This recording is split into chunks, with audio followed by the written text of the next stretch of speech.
Во исцелувањето треба да се пристапи со вера во Бога. Тој е верен на своите ветувања и знаеме дека тој прави чуда. Исцелувањето веќе е обезбедено и веќе е загарантирано.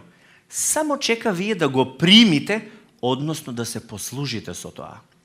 Не треба да се измоли од Господ, бидејќи веќе Исус нашето исцелување крваво го изработи, жртвувајќи се себе си на крстот за сите нас. Но тој ги зеде врз себе нашите болки и ги понесе нашите слабости, а ние мислевме дека тој беше поразуван, казнуван и понизуван од Бога.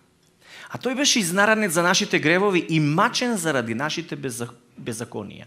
Казната за нашиот мир падна врз него, а преку неговите рани ние се излекувавме. Значи, ние се излекувавме е завршено действие, веќе е обезбедено. И тоа се случи кога Исус стоеше на крстот распнат, со сите тие рани и камшикувања, тој ја прими секоја болест на себе.